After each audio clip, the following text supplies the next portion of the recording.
Okay, hi everyone. Thank you so much for joining us for How I Got This Job, Occupational Therapist. My name is Debbie and I am from the Healthcare and Science Career Community from the DePaul Career Center.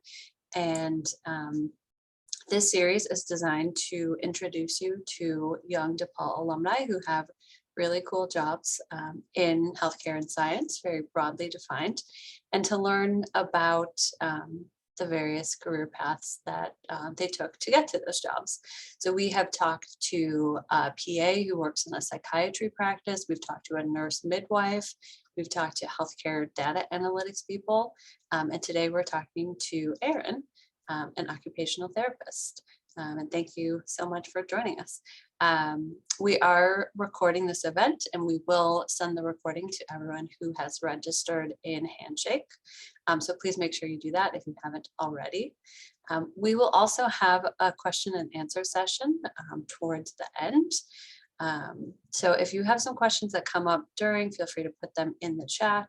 And when we do have that Q&A, if you can unmute yourself, you can ask questions, you can type questions in the chat, or you can send them to myself or to Betsy, and we will ask them anonymously on your behalf. So I'm going to turn it over to my colleague, Betsy Cahill. Perfect. Thanks, Debbie, and hi, everyone. Good afternoon. My name is Betsy Cahill, and I'm the Career Community Advisor for Healthcare and Science at the DePaul Career Center. Thanks so much for joining us. Before we jump into our program for the afternoon, I just wanted to give a quick overview of some of the Career Center's services and resources and ways that we can support you.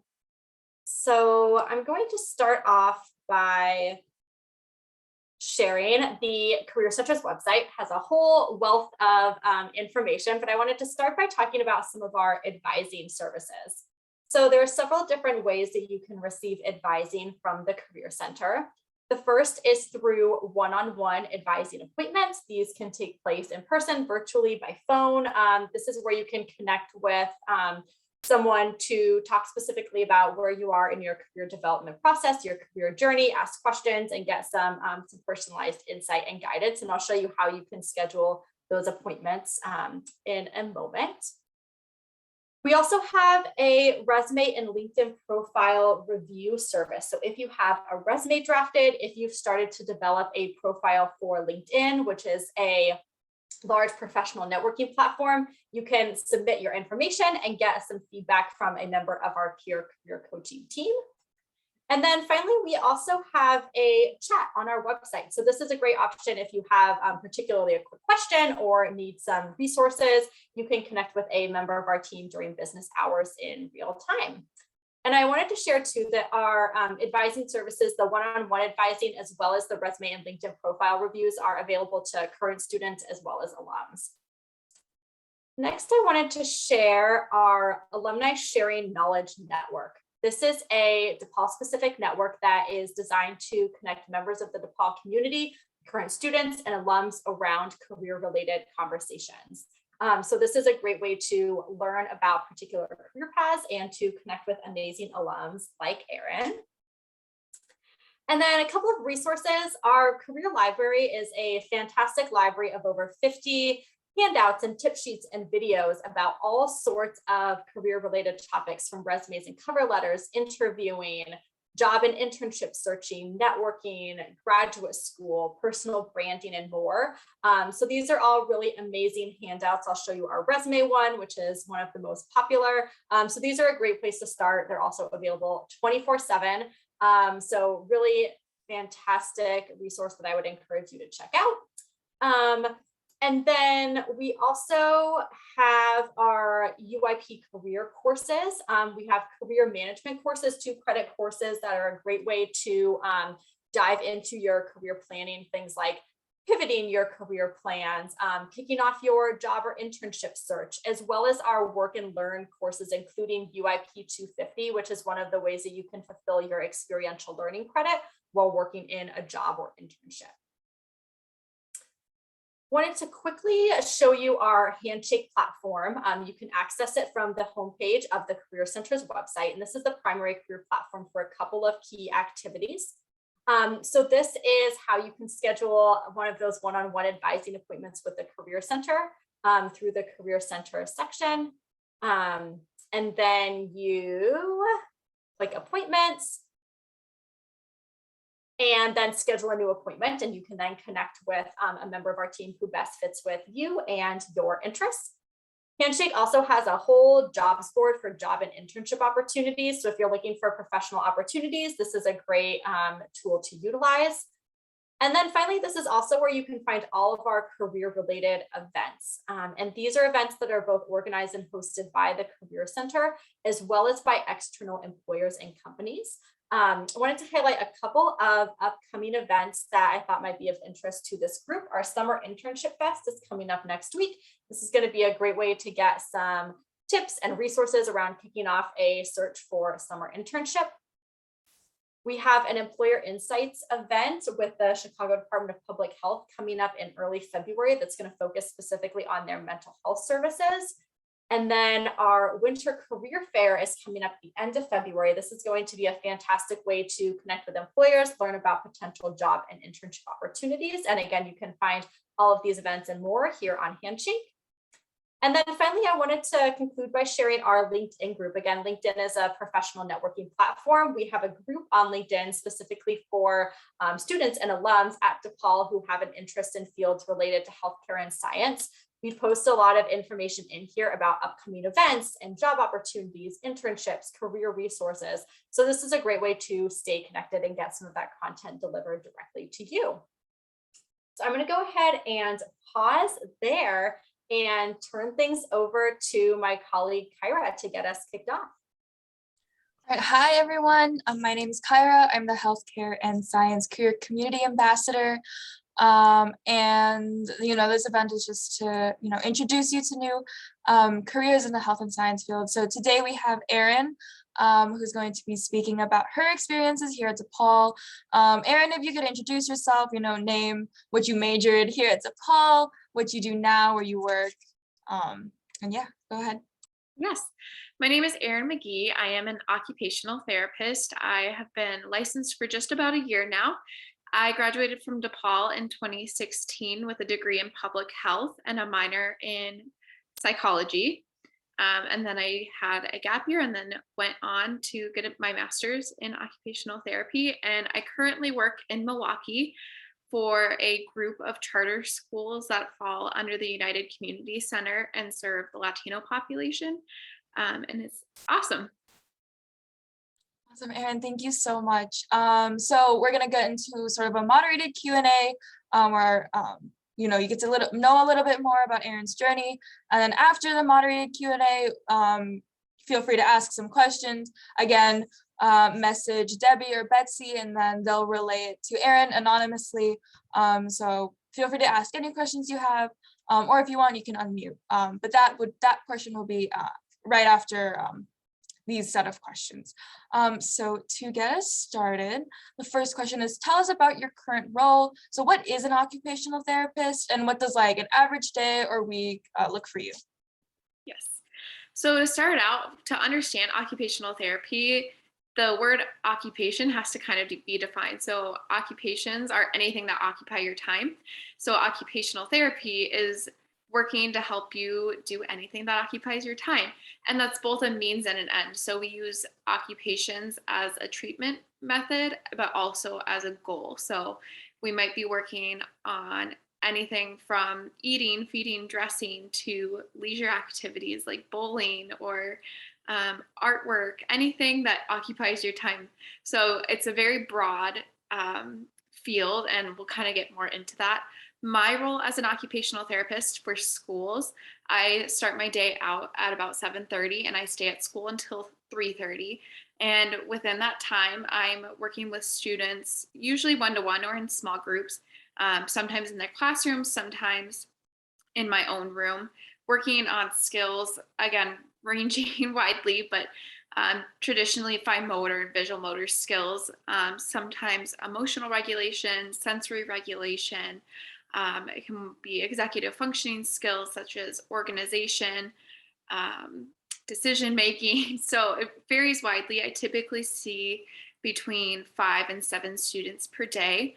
And in between the times that I'm seeing students, I'm collaborating with teachers, administrators and other people who work at the schools to make sure that students are getting services, not only when I'm with them, but throughout their time during the school day.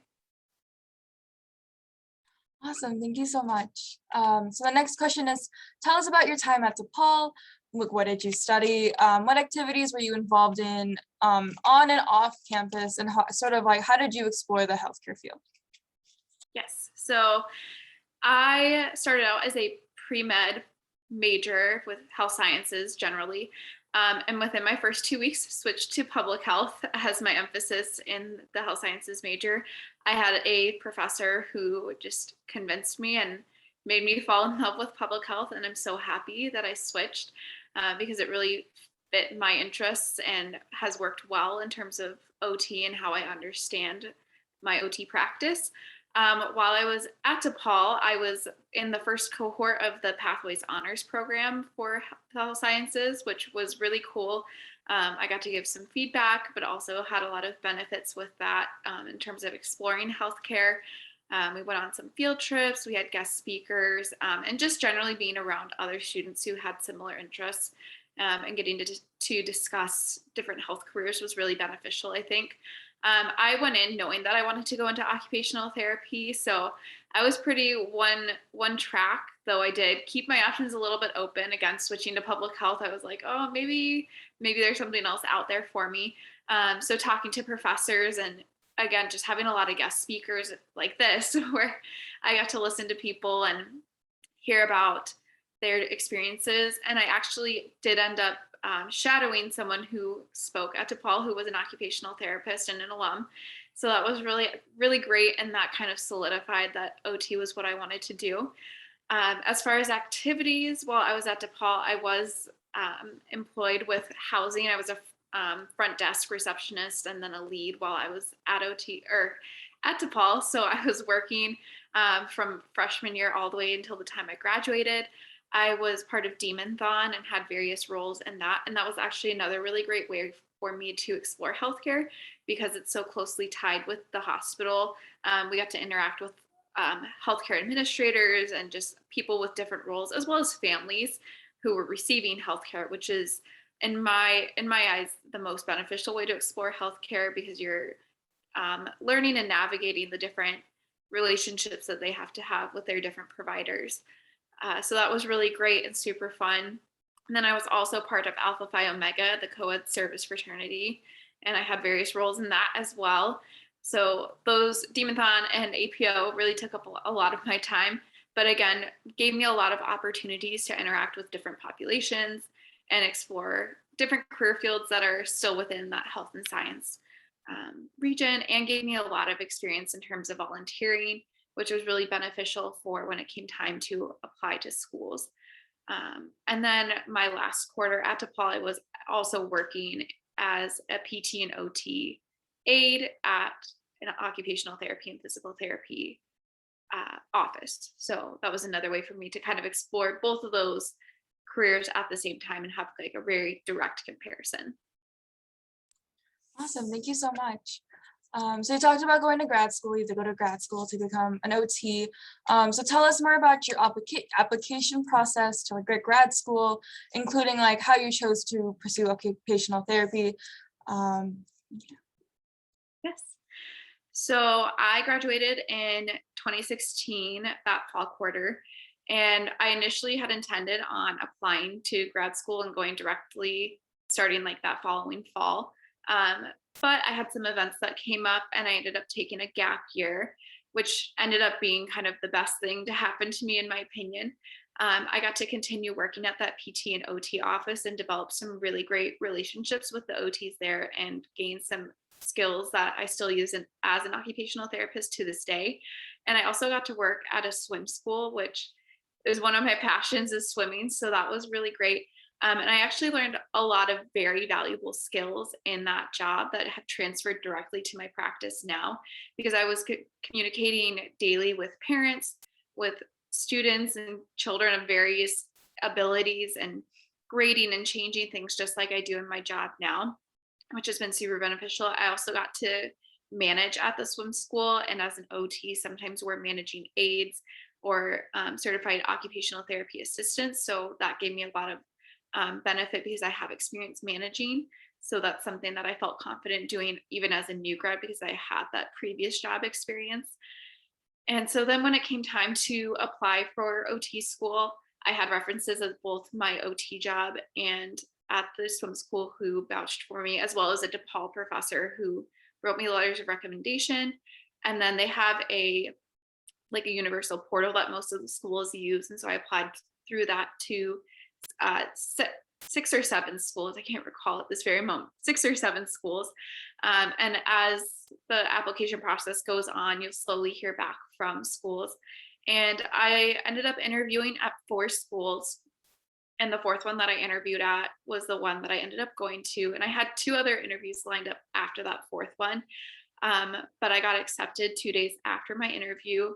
And I was so happy with how that interview went. And I felt that it was really the right school for me. So I canceled the other interviews and ended up at Midwestern University in Glendale. And I had a fantastic time there. Awesome. Thank you so much. Okay. So what was your grad school experience like? So how was living in Arizona? How was all that? The heat, the courses and the curriculum and all that fun stuff. Yes. So Arizona is obviously very different from Chicago. For me, it was an easy transition because I actually grew up in Tucson. So going back to Arizona was just like going back to the other extreme. You know, I had extreme winters, go back to extreme summers. But it's pretty manageable in terms of living. And the school I went to, it's in Glendale, but that's basically a suburb of Phoenix. So it was nice to be kind of still in a big city and have access to a lot of the same kind of things that you have in Chicago. It's a little bit different in terms of like public transportation. So I drove most places, but in terms of like housing and that sort of thing, it's pretty similar. As far as coursework, there's kind of 2 components in OT master's programs. You have your didactic courses where it's just strictly kind of like lecture and listening and note taking and tests. And then you have more like the clinical labs side of things. And they kind of go hand in hand, at least the way that my program was set up, which is really awesome. And one of the things I loved about Midwestern. So we started out with kind of like the basic foundational courses that you would need for OT. So some OT theory, really starting to fully understand what the career is. We started out with anatomy and anatomy lab. And then we kind of transitioned into more neuroscience. So building upon the anatomy. So neuroscience, we also had a cognition course that went along with neuroscience. So again, kind of having that hand in hand and then transitioning into like neuro rehab. So everything really built upon itself. And a lot of times we had, again, like a didactic course that went really well with one of our lab courses. And in terms of the clinical education, you also have what's called field work. So it depending on the career you go into in healthcare, they call it different things, but it's essentially our clinicals. And so we have both level 1 and level 2. So level 1 is more observing, a little bit less hands-on. Sometimes you might lead like one session or a group, or you might just be assisting depending on the setting. And then level 2 is where you fully take over a caseload for an OT. So you'll be supervised by them, but you slowly take over their job. And by the end should be essentially performing it and feel confident working in that setting. And in that way, it's really nice. And then my program was also a little bit unique in that between our last 2 field works, we had a set of courses that set us up for program development. So not only were we confident going in as OTs and working just in like a job that was already established, but we were confident going in to establish kind of new roles or new programs. And that was another really unique thing about Midwestern. So my 2 fieldworks, actually one was in program development. So I developed a course on occupational justice and delivered that to current occupational therapy students and practitioners. And then my second one was in the field or in the school setting, which is where I work now. Awesome. Thank you so much. So you said that occupational therapy is like a broad field, and, you can be occupational therapists in like different fields. While you're one in a school, there's like other settings. So from your experience, what are those different settings that you've seen that like occupational therapists can work in? And like, what does like their role entail as compared to yours? Yes. So yes, it varies widely. For example, my field work, my level 1, I was in a pediatric outpatient clinic where I did work in an outpatient clinic briefly. So that's kind of similar, just longer sessions. Obviously you're in a clinical setting rather than in a school setting. And then my second level 2 was my second level 1, excuse me, was in geriatric mental health. So I was in an inpatient unit working mostly with patients with dementia, but also some who live with schizophrenia, bipolar disorder, different mental diagnoses. So that's another area that OTs can work in. I have a good friend who works in early psychosis. So she works a lot, again, kind of on those daily living skills, but also on the cognition, making sure that people have plans for medication, and if they were ever to relapse and go into another episode of psychosis, what kind of things would they want to happen? So kind of that pre-planning. And it's really interesting. So again, you can see it's pretty broad. I have some friends who work in neuro rehab. So they work with patients who have had spinal cord injuries, strokes, or traumatic brain injuries, and help them get back to those daily living tasks, starting from when it first happens all the way to later on when they're working more on things like getting back to those leisure activities I talked about. I have one friend who's working on a patient right now with being able to fish again, because that's something he really enjoys. So working on those upper extremity skills to be able to cast, reel things back in. So that's really exciting. I have some friends who work in acute care. So when you think like COVID units, even, I have some friends who work on COVID units and are working on getting the endurance back up to be able to take a shower, go to the toilet independently. So again, kind of those activities of daily living. I have friends who work in home health, so traveling to people's homes and working with them in their home, and that can be all the way from birth till people who are in hospice care, making sure that they're still having meaningful, fulfilling lives, or on that younger end, making sure that development is going properly and encouraging proper development. So yeah, it varies widely. I'm sure there's tons of settings that I didn't even mention. Off the top of my head right now, I know there's a professor who works with a construction company who builds playgrounds, and she consults to make sure that the playgrounds are accessible for children with disabilities. So very, very broad. Like I said, occupations are anything that occupy your time, and our goal is to make occupations meaningful and accessible to everyone. So you can really make OT happen anywhere. Awesome. Thank you so much for sharing, your experiences, your job, what you do. So that's sort of like the end of the moderated like Q&A session.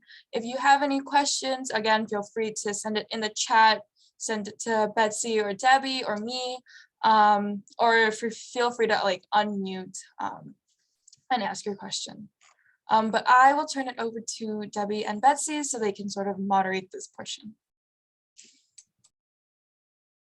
Sure. All right, thank you, Kyra, and thank you, Erin. Yeah, like Kyra said, if you want to ask a question, you can do so in the chat or unmute yourself, or you can send me.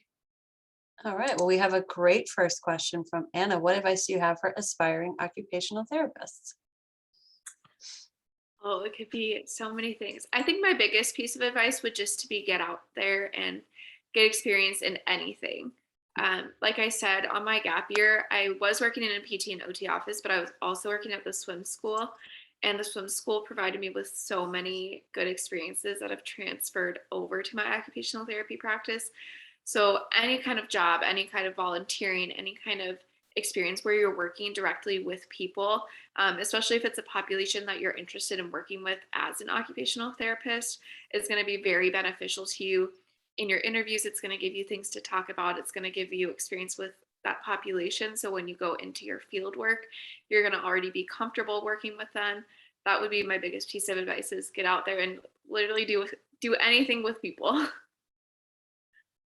I think that's great advice. I know when we were talking, I really liked hearing about your experience working at the swim school and how, even though that just sounds like, something to do to get work experience and to get paid, how actually it turned out to be really, really beneficial to you in your career journey. Yes. We have another question here in the chat, Erin. Curious as to if you have any insight into potential like majors or prerequisites for students who are going into OT. So specifically, do you have to major in public health to get into an OT master's program, or what does that look like? Absolutely not. So as long as you have the prereqs for the programs you're applying to, you'll be totally fine. I had people in my class who majored in everything from dance and theater to physiology and kinesiology to psychology. We had a history major. Wow. It really varied greatly. You just have to make sure that you have the prereqs, which typically are some early level biology, anatomy, some psychology, and then it varies a little bit. Some require like medical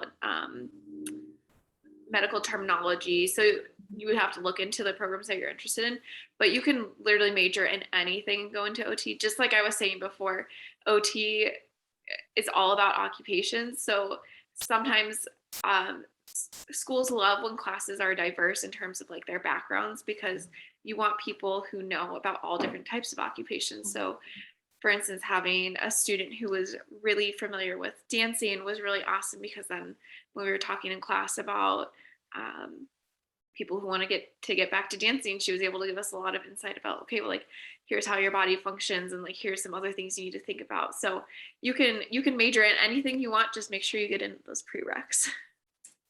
Well, I have a question while we're just waiting for some more. You mentioned that you, as part of one of your classes, you created a program in occupational justice. Can you tell us a little bit more about what that is? Yes. So occupational justice is the idea that everyone has the right to be able to participate in meaningful, fulfilling, and productive is not the right word. We're kind of moving away from that in occupational justice, but fulfilling and meaningful occupations in everyday life. So everybody has the right to things like education and their activities of daily living. People should be able to access places where occupations happen, where community gatherings are. So again, very broad, because occupational therapy is very broad. But it's kind of where social justice and occupational therapy blend together. That's really cool. That's cool to hear that that's something that's happening in the occupational therapy field. Yes, and it's actually in our guidelines for occupational therapy. It is one of our duties as an occupational therapist to promote occupational justice. Cool. Another great question in the chat. Erin, can you share with us what was the most challenging part of becoming an OT? For me, I would say it was those early level lab courses, to be honest. Anatomy was very tricky. My school is known for having a difficult anatomy course because the OTs don't take it just as OTs. We take it with people who are getting their masters in all different things. So we're all really blended together. So it's not like it's not just OT focused, but that was also really beneficial because we got to interact with a lot of different healthcare professionals, but very challenging because it was very detailed and very student led. You had to be very willing to initiate all that work. And then of course, neuroscience is also a little tricky, but getting past those gave me a lot of confidence. And the other thing that was a little tricky was the simulations. So you have like patient actors who come in and pretend to be patients, and those could be a little intimidating because they record them and then you watch them with your professors and kind of review them. So sometimes that was intimidating, but but they were, again, so helpful because you get to see what you're like when you interact with patients and review things and know where to grow. But I would say those were the most challenging things in terms of OT school. I think just for a lot of us, getting over the self-doubt and believing in yourself, just like any career that you're going into, there's going to be those moments where you're like, do I really know what I'm doing? And you do. You just have to believe in yourself. But those would probably be the biggest things. I have a question. So I know you mentioned that you worked at an OT and PT practice. I was wondering, I feel like those occupations can sometimes seem very similar to folks at first glance. And I was wondering if you could talk a little bit about the distinction between occupational therapy and physical therapy. Yes. So in the particular clinic that I worked in, the biggest difference was that the OTs worked with upper extremities and then the PTs worked with kind of the rest of the body. And that's because the OTs that I worked with were certified hand therapists, which meant they were specialists in hand, wrist, shoulder, elbow. So that was kind of the biggest difference there. But in general, we like to think about the difference with physical therapy being that they provide those more physical modalities. So they're really focused on therapeutic exercise and stretching and massage and that kind of thing. And it's not that OTs don't do that, but OT's main modality, the main way that we deliver therapy is through occupations. So for instance, when I'm working on handwriting with a student, I might do something to like strengthen their hands a little bit, but the main way that I'm going to work with them on handwriting is by actually writing stories, drawing pictures, actually doing the occupation itself. And sometimes we work on one occupation by doing another occupation. So sometimes the students that I need to work with don't like handwriting because when you're a kid who wants to write stories all the time, write your homework all the time, it's not fun. But there's games that we can play that address the same skills. So it's still an occupation, like it's still something that occupies their time. We're playing games, but the skills that we're working on translate then to that other occupation of handwriting. So the biggest difference is that physical therapy is that exercise, the massage, the stretching kind of things. And that's very, again, kind of not going into detail about physical therapy, but, and then OT, the main modality is actually doing occupations. Got it. That's really helpful. Thanks for walking us through that. Yeah. I did not know that either, so thank you. Other questions? Again, unmute yourself, send it in the chat, send it to me or Betsy anonymously.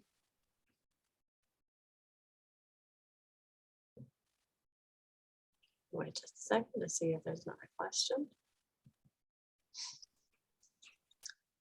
While we're waiting to see if anyone has other questions, I'm curious, you talked about going to graduate school in Arizona, and now you are working with a series of elementary schools in Milwaukee. So how did you get connected to your network of schools?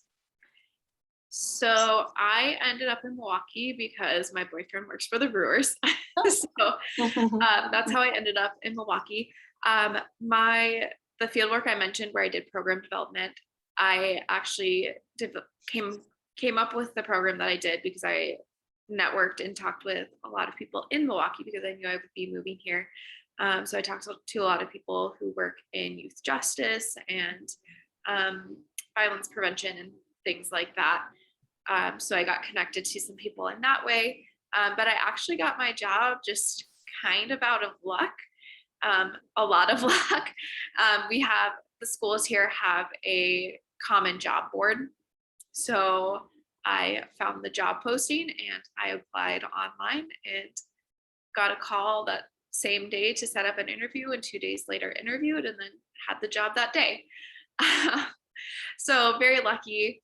But again, all my experiences going all the way back to DePaul, where I was in Demon-Thon and had those experiences with APO, where I was working with a variety of populations, especially populations who weren't like me, because I think that's one of the best things you can do too, is be around people who aren't like you, whether it's their race, religion,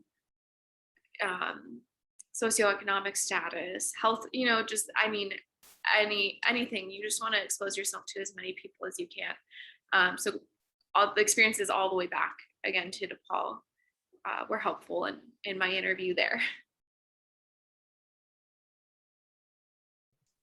I love hearing about how networking was a really important part of your journey. Any advice or tips for our attendees in terms of networking? I think sometimes it can seem a little intimidating. I know I felt this personally when I was in college and everyone was like, oh, you need to network. It can feel a little bit intimidating. Yeah, tips, advice, thoughts around that. Yeah. Networking is still a little intimidating for me, even after I've done it and had a lot of practice in it. And one of my friends from grad school who actually got her job through networking gave me the best advice. And it was just send an email. The worst they can say is no or not answer. And because for me, emails are a little less intimidating. And really it's if someone has the time, they'll answer. Or if they say no when they answer, it was just an email, no harm, no foul. But don't be afraid to reach far and wide. Reach out to those people that you don't think will answer, because a lot of times they will and they're eager to help. I know I reached out to a professor that from another school that I was like, oh, they probably get thousands of emails a day. They're never going to answer me. And they did. And we had a fruitful conversation after that. And while it didn't lead to a job or anything, it was very helpful in getting advice and giving me some direction in my job search and things like that. So don't be afraid to send that email or make that phone call if you're comfortable. Phone calls go even further sometimes because you already have that person on the phone. Use the Ask network. That's where a lot of people have found me. I've talked to some people at DePaul, besides Kyra, some other students. So don't be afraid to use that either, because those people sign up for it. They want to be there to help you. Totally. Yeah, I love the idea of like starting with DePaul alums in the Ask Network, because you already have something in common, and the folks who are part of the Ask Network are specifically there because they want to be resources. So I feel like that can sometimes be a great like entry point. Right. And if you're thinking about grad school too, don't be afraid to reach out to the professors and the directors of the programs. They are always so willing to, if they don't have time to talk to you, set you up with a student who does. So that's another really great way to get to know programs. Even if you're not even sure if you're like interested in that, like talk to a student from the program, be like, how is it for you? I know like when I did my interview at Midwestern, we had lunch with current students without professors or anybody else around. And that was one of the big reasons that I ended up loving it so much, because the students really gave me insight, and it felt like that was how I saw my path going.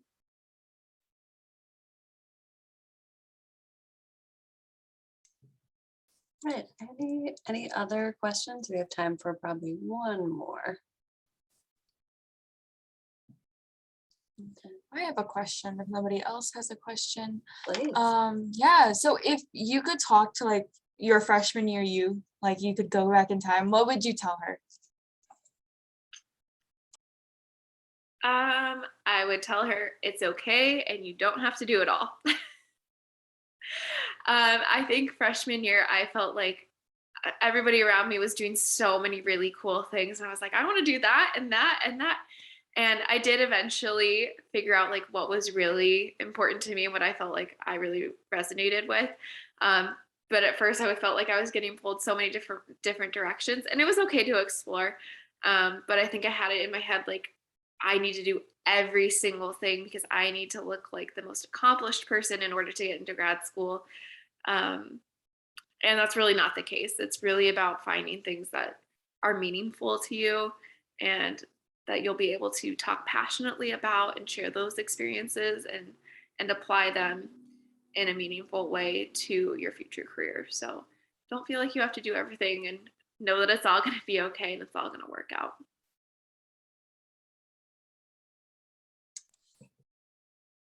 Really fantastic advice. If it's okay, I'm also willing to share my contact info in the chat for people who may have questions later. I know sometimes you have to think about things and process things or something comes up later. So I will put my email. Thank you. That is great.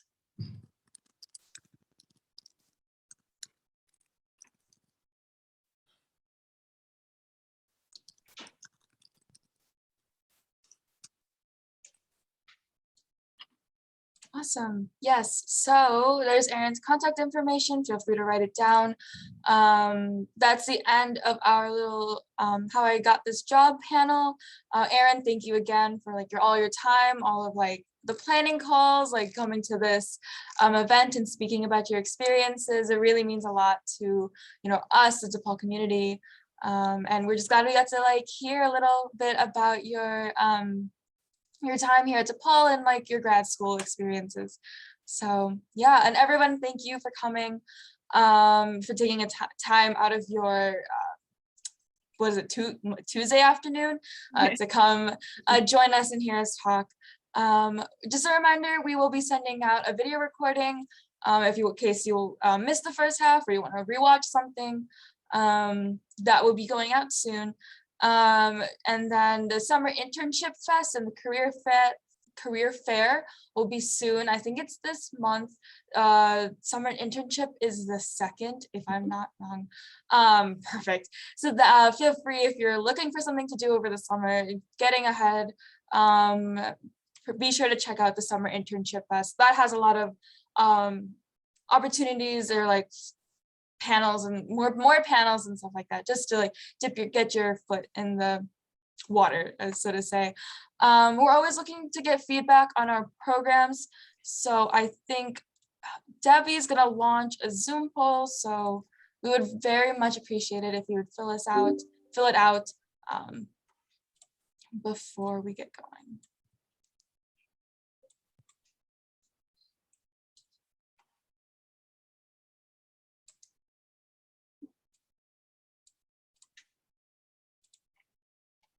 Awesome, yes. So if you saw it pop up, please feel free to submit the poll. And then once Debbie ends the poll, you guys are free to go. Thanks so much for coming, everyone. And thanks, Erin, for all of your amazing insight and your generous sharing of your contact information. Absolutely. Thank you so much for having me.